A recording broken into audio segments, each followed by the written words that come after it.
Samma Sambuddhassa. Namo tassa bhagavato arahato Samma Sambuddhassa. Namo tassa bhagavato arahato Samma Sambuddhassa. Dhammang care sucaritang nang ducaritang care. Dhamma piti sukang seti asming loke paramhija ti.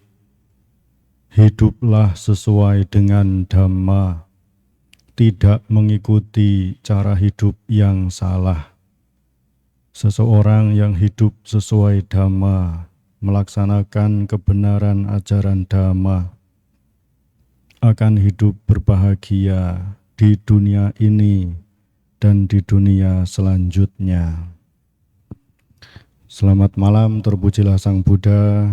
Namo Buddhaya.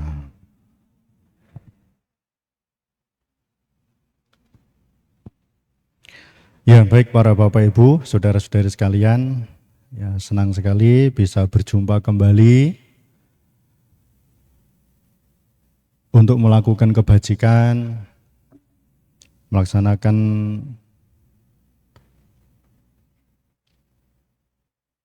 baca parita, mengulang kembali khotbah Sang Buddha, bermeditasi, dan tiba saatnya kembali untuk mendengarkan Dhamma. Kita membahas Dhamma pada waktu yang sesuai. Ya, para Bapak Ibu, saudara-saudari sekalian, masih semangat? Masih senang? Harus senang ya. Praktek Dhamma harus senang. Harus semangat. Harus fokus. Kan tadi mau datang ke wihara toh ya? Nah, fokus datang ke wihara, jangan mampir-mampir. Nah, kalau ada kemalasan-kemalasan, nah, diselidiki. Kenapa saya kok malas ini? Nah, jadi ini mengingatkan kembali yang kemarin. Nah, jadi kita harus senang praktek Dhamma. Praktek sila dengan senang. Berdana dengan senang. Meditasi dengan senang.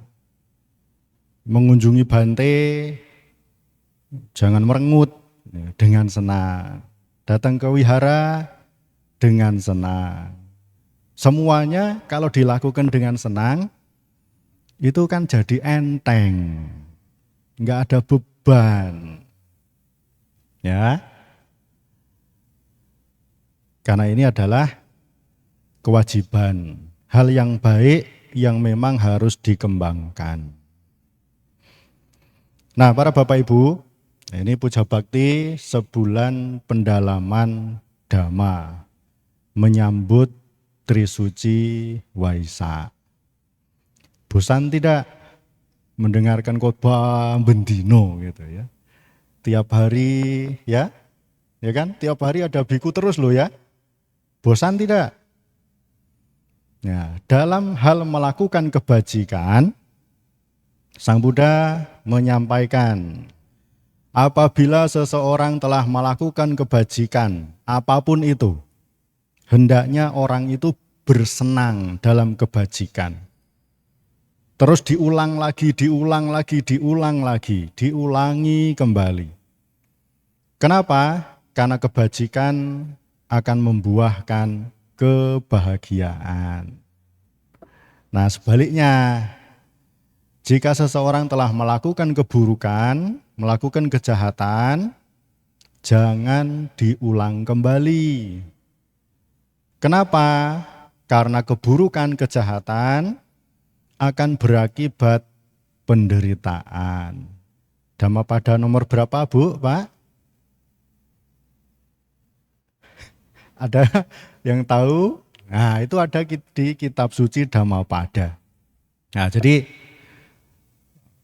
Melakukan kebajikan itu memang harus berulang, diulang-ulang. Gitu ya. Jangan pernah bosan. Mau bantenya siapa, mau bante baru, apalagi bante Mahatera, apalagi bante idola saya ini. Aduh. Ya. Anda itu umat Buddha atau umat bante? Halo? Umat Buddha atau umat bante? Nah, umat Buddha. Makanya nanti ada bante atau tidak ada bante, ya hari Minggu waktunya datang ke wihara, yo datang dong. Betul begitu Pak, Bu? Ya. Jangan nanti kalau umat biku, aduh ini kalau sudah selesai SPD kan jarang-jarang biku hadir, nanti yang khotbah nggak ada biku, malas. Nah ini yang rugi siapa Pak, Bu? Dirinya sendiri. Nah oleh karena itu, ya Anda sebagai umat Buddha, Anda sebagai umat Buddha itu merasa jadi pengikut Sang Buddha atau pemeluk Sang Buddha? Ya, Anda beragama Buddha sudah lama toh? Anda merasa menjadi murid Sang Buddha ini jadi pemeluk Sang Buddha atau pengikut Sang Buddha? Bu, coba ibu-ibu dulu nih. Pemeluk atau pengikut? Pengikut. Ya, bapak-bapaknya sekarang. Bapaknya pemeluk atau pengikut? Pengikut lah ya. Iya. Mosok pemeluk. Ya. Ya, demikian para bapak ibu. Tahu bedanya. Kalau pemeluk, ya, itu hanya digunakan, dipakai di saat-saat tertentu saja.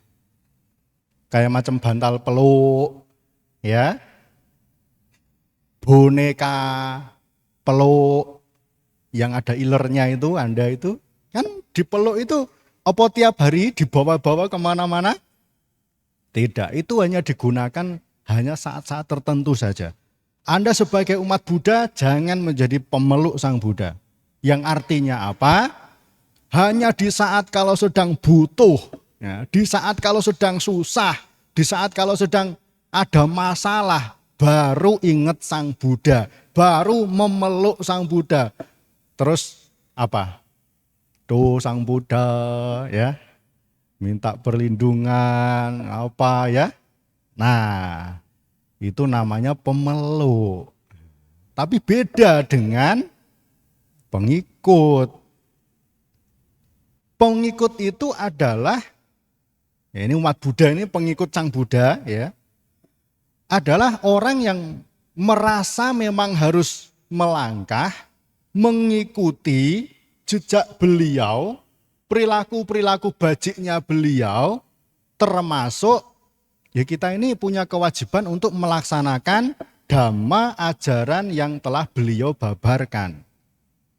Sehingga ketika menjadi pengikut Sang Buddha, kita hendaknya meniru perilaku-perilaku bajik Sang Buddha yang maha suci. Kita berupaya supaya suci, bersih batinnya, perilakunya, tindak tanduknya.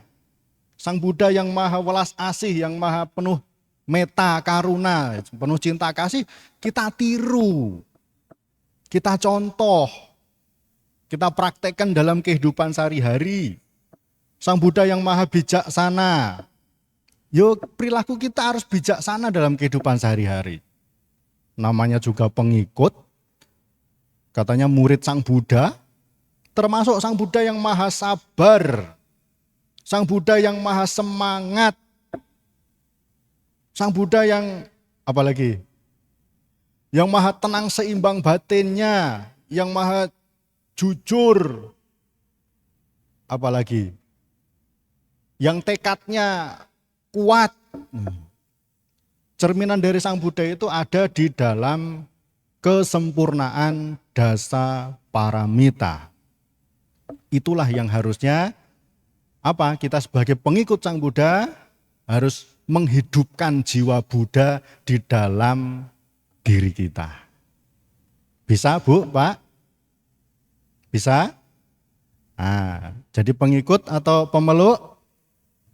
Pengikut. Ya, jadi kalau jadi pengikut, ya ada Bante atau tidak Bante, Bante ini juga pengikutnya Sang Buddha. Jadi kalau Anda malah jadi umat Bante itu keliru, ya. Anda sebagai umat Buddha, ya ada Bante, nggak ada Bante. Nah, karena pengikut Sang Buddha, ya Sang Buddha kan selalu ada di wihara. Datang, mau sendiri, mau bareng-bareng, sama keluarga lebih baik, sama teman-teman, ini kan jadi semangat ini. Ya, nanti kalau sudah selesai SPD, biasanya penuh juga seperti ini ya. Kalau puja bakti gitu, penuh ya bagus. Ya, para Bapak Ibu, saudara-saudara. Nah, lebih lanjut begini. Saya kemarin ada pertanyaan. Siapa yang kemarin bertanya tentang hakikat kehidupan? Hidup itu harusnya untuk apa? Hidup itu tujuannya apa? Harus bagaimana hidup itu? Siapa yang tanya kemarin itu ya? Ini. Siapa kemarin namanya ya? Saya kok enggak tanya. William. Oke, ya itu yang tanya kemarin. Ya, jadi saya menjawab dengan singkat, padat, jelas, ya. Ya, kelahiran kita sebagai manusia ini patut disyukuri. Anda kan lahir sebagai manusia toh, Pak, Bu? Sadar enggak lahir jadi manusia? Sadari itu. Ini sebagai suatu keberkahan. Kenapa? Tidak mudah, tidak gampang untuk lahir sebagai manusia. Dibandingkan makhluk-makhluk yang lain, yang jumlahnya sangat banyak, ya selain makhluk itu ada yang tanpa kaki, ada yang makhluk berkaki 2, ada yang makhluk berkaki 4, ada makhluk yang berkaki banyak, ada makhluk halus yang tidak tampak. Ya. Ada yang ada di daratan, yang ada di angkasa, yang di atas pohon dan macam-macam. Ada yang lahir di alam peta. Kelahiran kita sebagai manusia ini adalah merupakan suatu keberkahan. Ini satu poin yang harus disyukuri dulu. Kita hidup sebagai manusia. Nah, lantas tadi ada pertanyaan yang lebih lanjut itu, terus hidup itu untuk apa? Terus bagaimana tentang tujuan hidup dan apa yang harusnya dilakukan saat hidup ini? Nah, kemarin saya menjawab langsung ke poinnya ya, bahwa ya Sang Buddha ini, beliau yang mencapai penerangan sempurna dengan usahanya sendiri. Beliau untuk pertama kali mengajarkan Dhamma kepada 5 pertapa. Sang Buddha mengajarkan Dhamma itu bukan untuk mencari murid, bukan untuk supaya banyak pengikut. Tapi Sang Buddha itu mengajarkan Dhamma itu untuk apa? Untuk ya, supaya kita ini bisa mengakhiri penderitaan.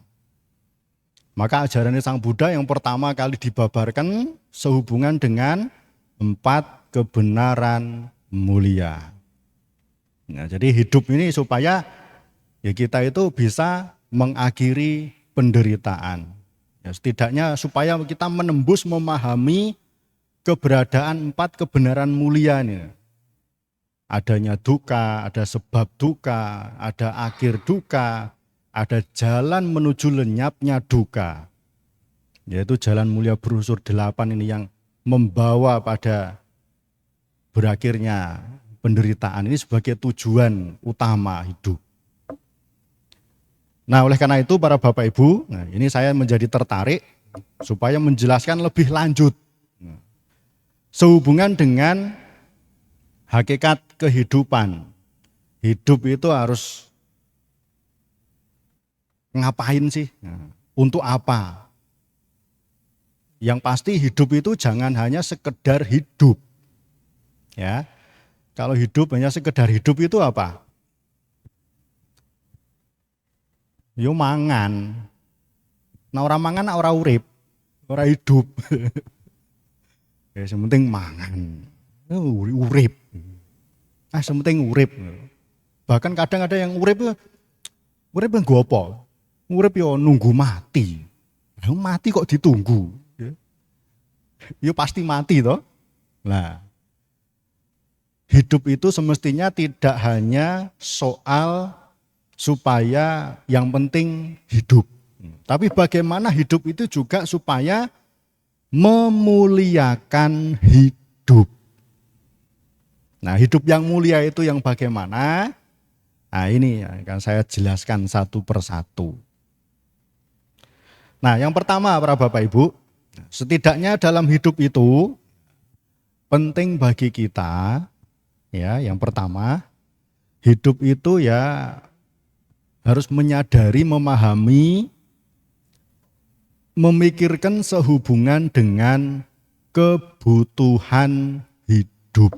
Ini yang pertama, ini level 1. Anda memikirkan itu tidak? Kebutuhan hidup. Dipikirkan. Apa itu kebutuhan hidup? Sandang, pangan, papan, obat, pulsa, bensin, ya, beras, dan lain-lain. Itu kebutuhan hidup. Dipikir tidak dalam hidup? Dipikir. Nah, supaya mencapai kebutuhan hidup itu, nah ini kan dipikir supaya apa? Kebutuhan hidup itu kok dipikir? Ya supaya tetap hidup. Betul tidak? Soalnya kalau nggak dipikir nanti nggak hidup. Nah, bagaimana supaya tercapai kebutuhan hidup itu? Yang harus dikerjakan, yang harus dilakukan.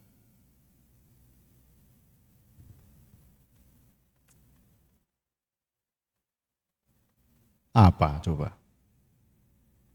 Kan mikir kebutuhan hidup. Orang hidup kan mikir kebutuhan hidup.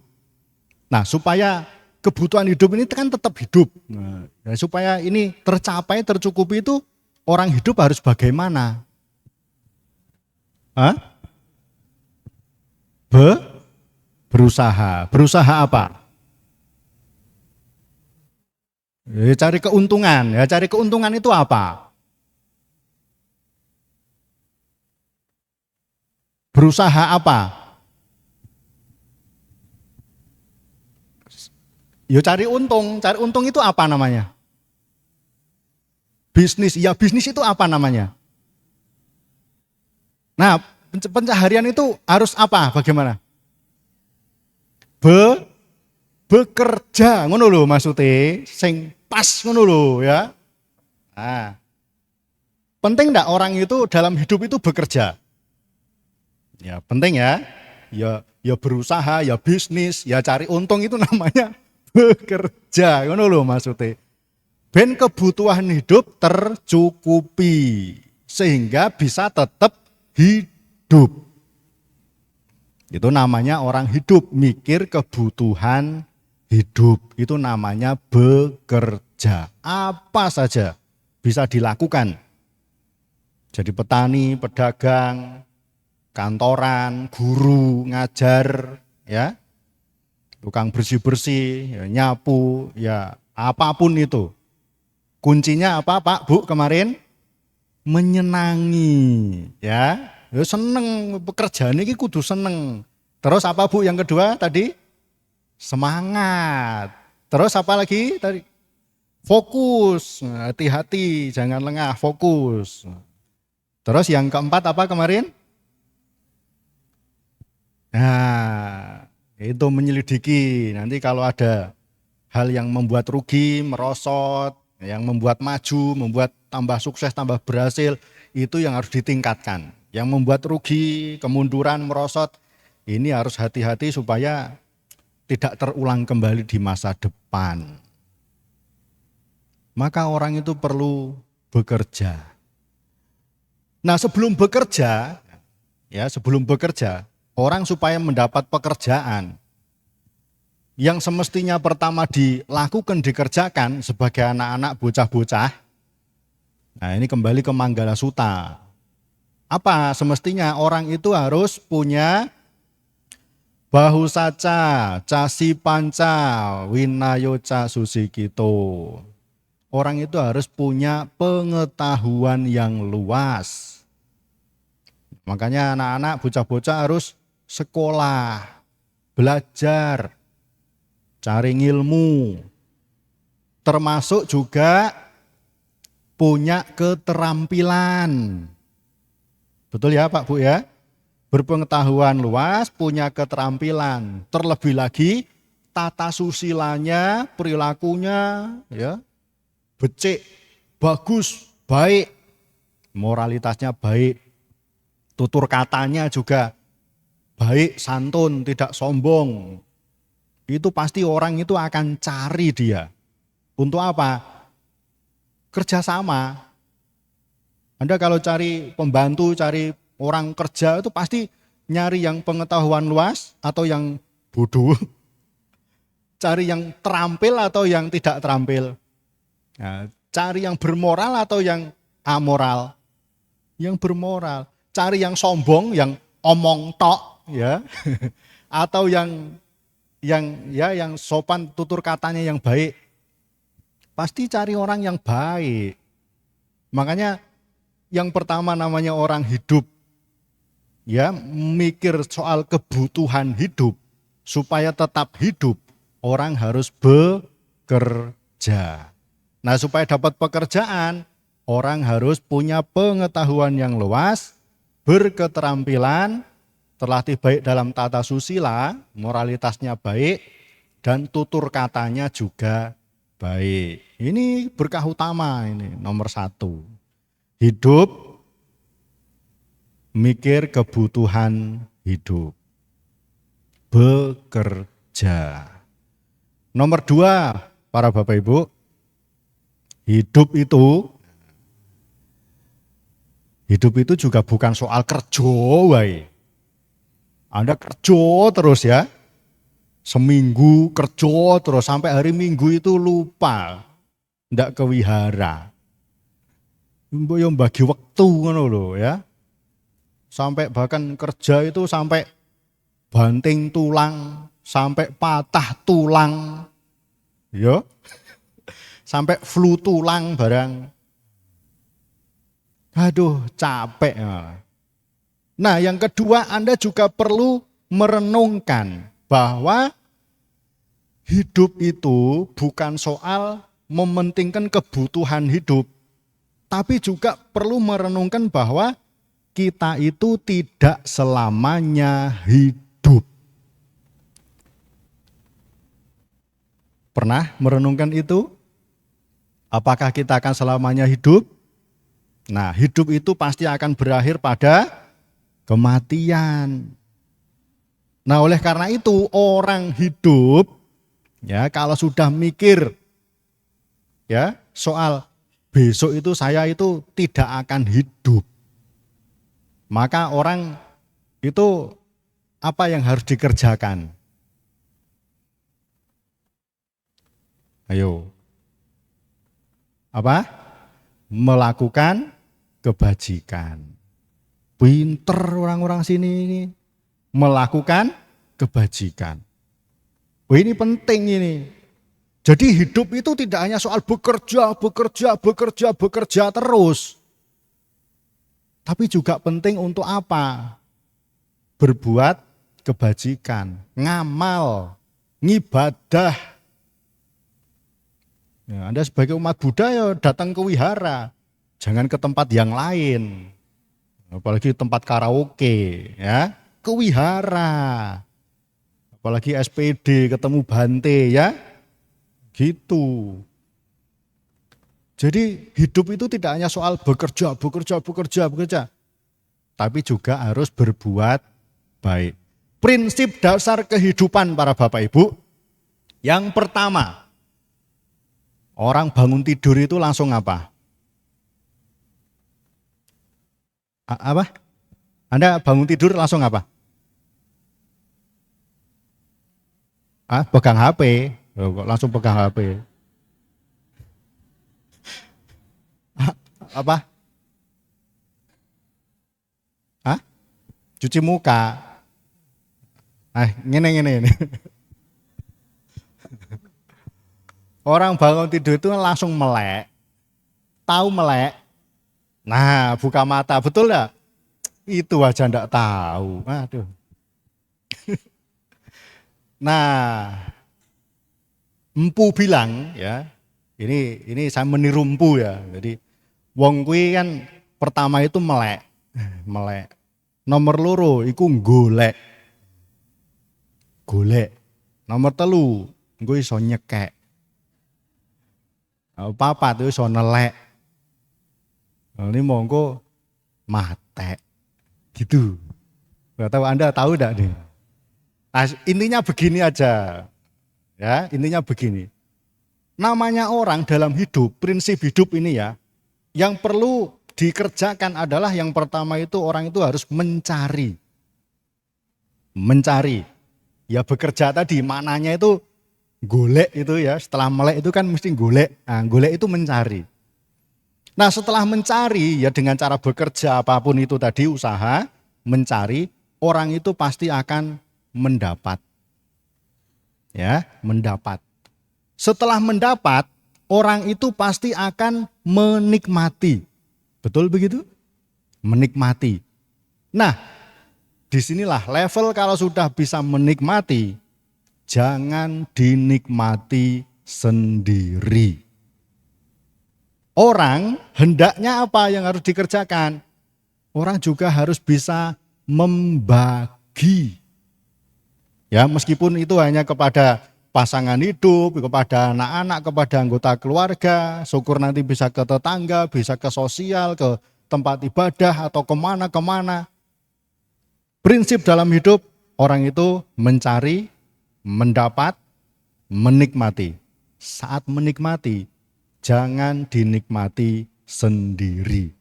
Hendaknya membagi. Ya, meskipun secuil, meskipun sedikit, ya, meskipun kecil, meskipun sederhana, hendaknya itu membagi. Kenapa? Karena disinilah sesungguhnya apa yang dibagikan, apa yang diberikan, ini loh yang akan menjadi harta simpanan yang sejati, yang menjadi milik yang sesungguhnya.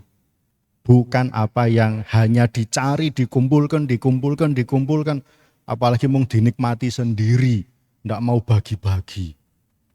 Ya dimakan mau dadi tai. Nah, istilahnya jadi kotoran aja. Toh juga nanti kalau mati ditinggalkan. Dan itu biasanya jadi rebutan. Ya. Jadi rebutan. Nah, kalau dibagikan berkahi, membuat orang bahagia, bisa jadi bangunan wihara. Ini kan atas kedermawanan para donatur, saudara-saudara ikut nyumbang, ikut berdana, berbagi itu loh. Jadi, ya, ini jadi simpanan kebajikan, tabungan kebajikan yang sungguhnya harta yang sejati. Nah, maka yang nomor 2, orang hidup perlu mikir bahwa hidup itu tidak selamanya hidup. Hidup akan berakhir pada kematian. Maka orang harus banyak-banyak melakukan perbuatan baik. Ngamal, ngibadah. Istilahnya ngono. Ya, datang ke wihara, mendengarkan dhamma. Ya. Meditasi, menenangkan batin. Nah. Oke, itu yang kedua. Nah, yang ketiga, para Bapak Ibu, ya, orang hidup Ya, itu juga semestinya merenungkan, memikirkan sehubungan dengan apa? Orang hidup itu juga perlu mikir orang mati. Nah, Anda pernah memikirkan orang mati? Orang yang sudah meninggal dunia itu loh. Itu perlu dipikir. Kenapa? Kamu sudah mati kok dipikir. Nah, soalnya kan sudah mati kan sudah nggak punya, sudah nggak bisa mikir. Jadi yang hidup ini yang harusnya mikir loh. Kenapa? Nah, pelimpahan jasa, apa itu namanya? Istilah palinya apa namanya? Patidana. Nah, ini namanya orang hidup mikir orang mati. Itu namanya patidana, pelimpahan jasa. Kenapa? Nah, karena prinsip dalam hidup juga begini. Orang hidup itu harus satu, tahu jasa. Ya, tahu jasa, tahu budi baik. Nomor dua, orang hidup harus mau berbuat jasa.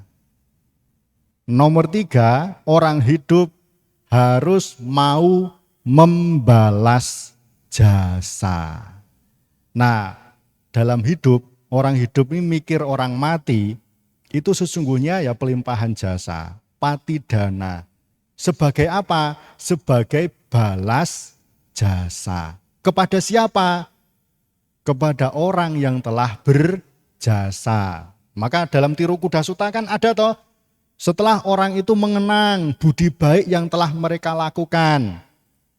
Ia telah memberi ini kepadaku, ia telah melakukan hal ini untukku, ia kerabatku, sahabatku, temanku, ibuku, bapakku, telah berjasa kepadaku.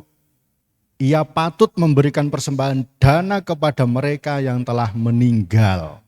Namanya patidana. Itu namanya orang urip, orang hidup, mikir orang mati.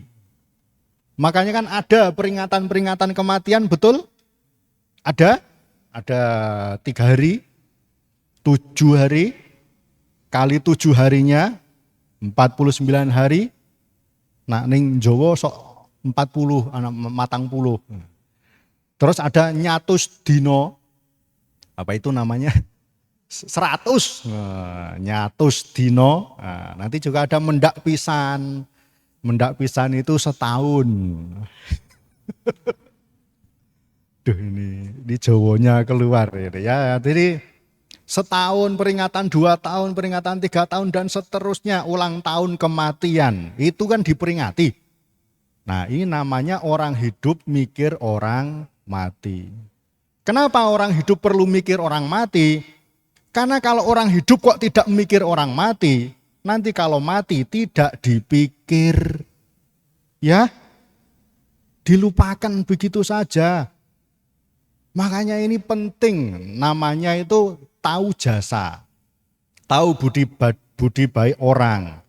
Terus mau berbuat jasa, mau melakukan kebajikan, termasuk mau membalas jasa. Puja patidana, berdana atas nama leluhur. Nah, ini kenapa? Nah, gini, namanya balas jasa kepada orang yang berjasa. Menurut Anda, Pak, Bu, orang yang paling berjasa dalam hidup itu siapa? Siapa? Nah, orang tua, ibu dan ayah.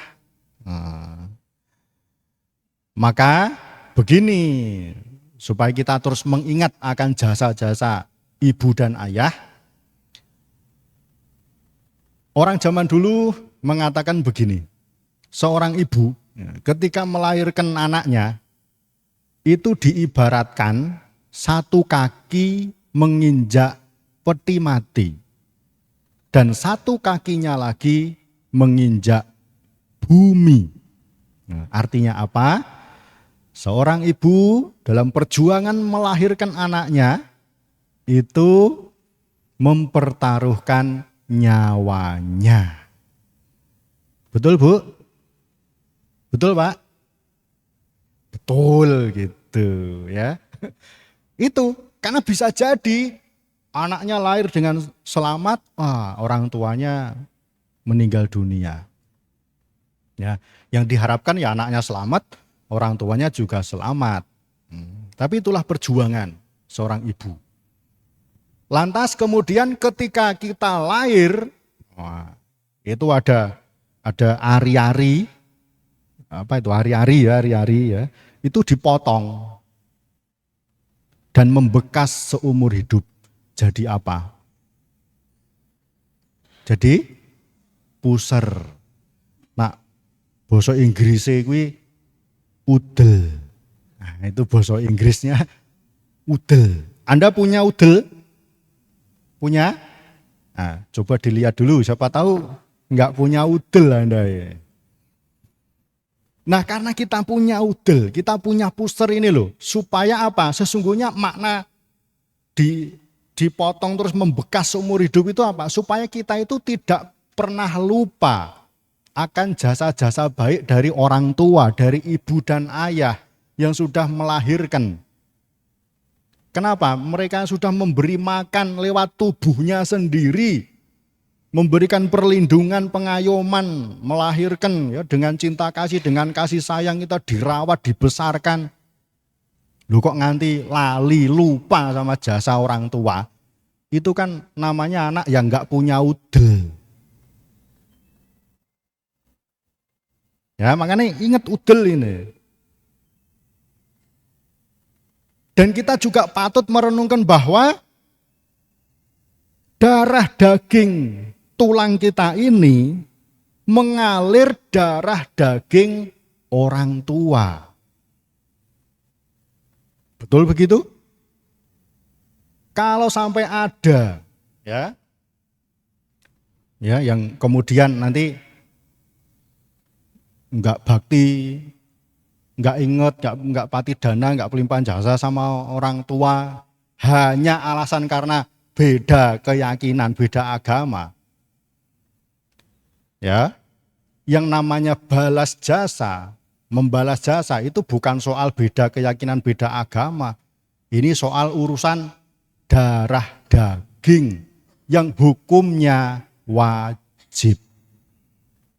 Ya, merawat orang tua, membantu orang tua, menjaga nama baik marga, menjaga nama baik orang tua, menjaga warisan dari orang tua, termasuk melakukan dana atas nama mendiang jika telah meninggal dunia, melakukan pelimpahan jasa, pati dana, ini adalah kewajiban.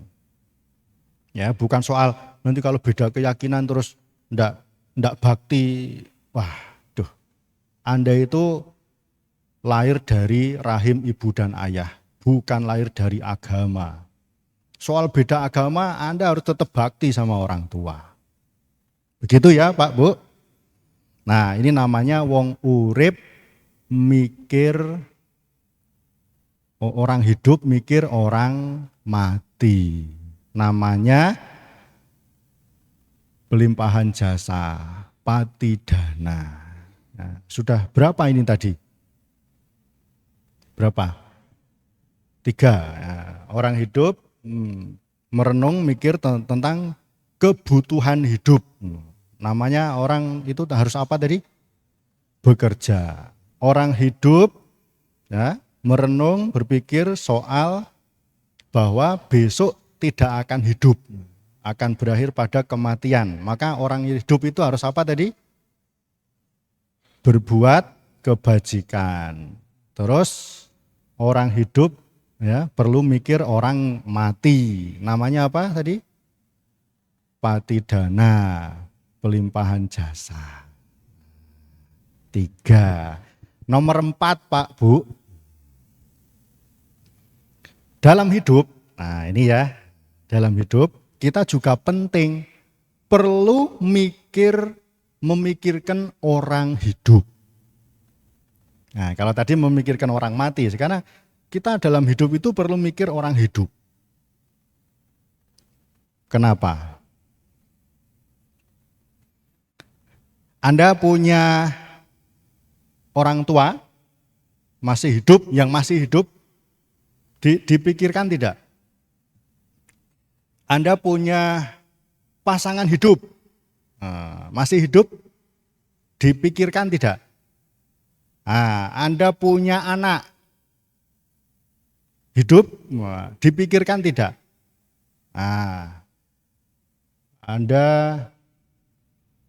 Anda bersosial masyarakat, punya tetangga, ya meskipun itu nggak harus dipikirkan ya. Bante datang, dipikirkan tidak? Ini dipikirkan nih sama panitia, sama Pak Dayaka Sabha. Diundang. Terus carikan tiket tuh ya. Bante nggak bisa tudong ke sini. Nah,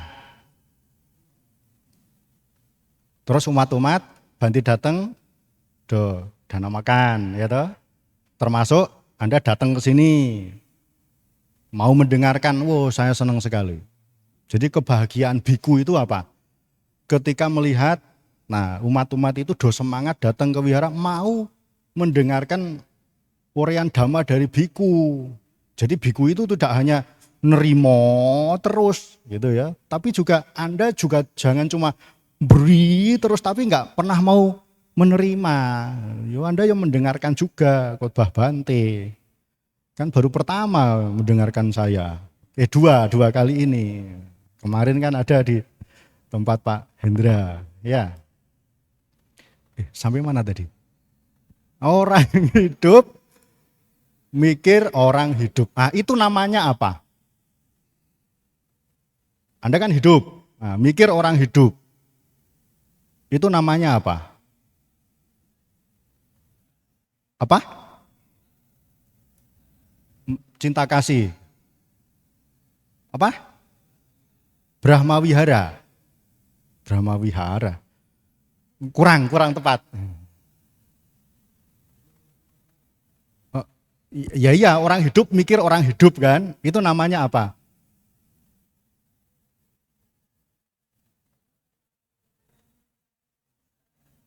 Anda kan punya orang tua, Anda punya anak, masih hidup kan? Dipikir kan itu? Itu apa namanya? Yo sayang, yo cinta, kasih. Itu apa ngono lho? Peduli. Ya betul peduli. Itu namanya apa? Dana. Iya berdana, betul berdana. Nah itu tuh dana itu apa? Lo Anda kan punya pasangan hidup, dipikir kan, mosok kan udah bisa hidup sendiri, nggak usah perlu dipikir, mosok begitu. Punya anak, yo masih hidup kan dipikir toh, namanya orang hidup mikir orang hidup, itu namanya apa? Manusiawi, yo itu manusiawi dipikir. Aduh apa? Apa?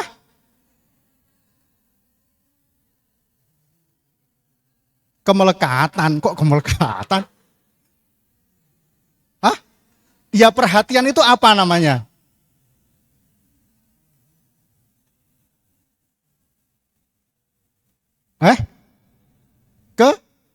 Kewajiban. Selain kewajiban ini namanya kan tanggung jawab. Yang tepat itu kan ini ya kewajiban memikirkan pasangan hidup, memikirkan anak, memikirkan orang tua, ya, golek nafkah, ya dana, peduli. Itu namanya kewajiban. Itu namanya tanggung jawab. Nanti mau tiap tahun keluar anak terus nggak pernah tanggung jawab, aduh kayak apa itu nanti. Tiap tahun Rahula lahir tapi nggak tanggung jawab. Kan kewajiban tanggung jawab. Nah ini sosial masyarakat Pak Bu, namanya orang hidup mikir orang hidup itu sosial masyarakat, dan ini sudah sangat jelas disampaikan oleh Sang Buddha dalam Sigalowada Sutta. Bagaimana hubungan orang tua kepada anak? Punya kewajiban loh orang tua, merawat, ngopeni dengan penuh kasih sayang, memberikan bekal ilmu, pendidikan, menyekolahkan, mengajari yang baik, mencegah, melarang ini yang buruk, termasuk memberikan warisan, mencarikan jodoh. Kalau tidak mau mencarikan jodoh, suruh jadi bante. Penak aja ya. Nah, anak juga punya kewajiban tanggung jawab kepada orang tua, ya kan? Tadi merawat, membantu urusan-urusan orang tua, menjaga nama baik orang tua, menjaga nama baik marga, menjaga warisan, melakukan pelimpahan jasa kalau telah meninggal dunia. Demikian pula hidup bermasyarakat, Anda punya pasangan hidup. Istri punya kewajiban kepada suami. Suami juga punya kewajiban kepada istri. Ya, saling setia, selalu sayang, menghormati pasangan hidup, memberikan kewenangan untuk mengurus rumah tangga, mengatur keuangan. Ya. Selalu jujur, setia, menjaga moralitas. Nah, sama-sama keyakinannya, sama-sama moralitasnya, sama-sama bijaksananya, sama-sama saling peduli, saling menyempurnakan. Termasuk Anda punya bante, ini punya kewajiban Anda. Nah, makanya tadi Pak Ketua Daya Kasaba mengundang bante, ada SPD. Tanggung jawabnya apa? Tiket itu yang utama. Ya, nggak ada tiket nggak sampai sini, ya kan? Gitu. Termasuk nah, umat-umatnya punya kesempatan untuk memberikan sokongan, dukungan. 4 kebutuhan pokok, ini ada minuman, ada makanan. Termasuk ya, dengan pikiran cinta kasih, nah ini mau datang mau menerima ajarannya ini kan bagus ini. Terus biku juga punya kewajiban ya, dengan penuh kasih lewat ucapan, pikiran, perbuatan, termasuk memberikan pengetahuan sehubungan dengan dhamma yang belum pernah didengar, menguatkan, mengokohkan keyakinan umat-umatnya, menunjukkan jalan menuju alam bahagia untuk umat-umatnya. Ini semua adalah orang hidup mikir orang hidup. Yaitu apa Pak Bu? Tanggung jawab. Ini sebagai kewajiban hidup sosial masyarakat. Nah, itu namanya orang hidup. Sudah berapa Pak Bu? 4. Nah, mau berapa? Ada yang terakhir, nomor 5. 5 saja lah ya. Orang hidup. Apa tahu hakikatnya orang hidup? Hidup itu untuk apa? Yang semestinya dilakukan, dikerjakan itu untuk apa? Nah, yang terakhir, orang hidup harus punya tujuan hidup. Pak, Bu, tujuan hidup Anda apa ya? Ayo, Anda kan hidup loh. Hidup enggak nih? Masih hidup enggak nih? Masih? Nah, tujuan hidup apa? Tadi di awal tadi loh, kemarin saya sampaikan. Nah, tujuan hidup itu ya kita pengen hidup bahagia Bante. Yes, teko ngono wae ya. Tujuan hidup kita ingin bahagia Bante. Ya. Tapi ingat, di sini perlu kita kasih penjelasan lagi lebih lanjut. Nah, sehubungan dengan apa? Tujuan hidup kita sebagai umat Buddha itu setidaknya ya hidup bahagia itu ada 3. Ada 3. Ya, yang pertama itu adalah manusa sampati. Mencapai kebahagiaan ya itu di alam manusia. Manusa sampati. Nomor 2 yang sering disebut sebagai Sagga Sampati, yaitu mencapai kebahagiaan di alam surga, swarga, saga, surga. Bahasa Inggrisnya surga, heaven. Terus yang ketiga, apa? Tujuan hidup ya, yang tertinggi yang disebut sebagai nibbana sampati, pencapaian akhir duka, atau sering diterjemahkan juga sebagai nibbanang paramang sukang. Ya, kebahagiaan tertinggi. Nah, tapi ini semua para Bapak Ibu, ya, tujuan hidup ini bisa dicapai itu ada syarat-syaratnya. Ya, tidak lantas kemudian langsung didapat begitu saja hanya dengan yang penting yakin. Anda yakin? Oh yakin, saya yakinnya. Tapi lupa nggak melakukan kebajikan, ya nggak sampai.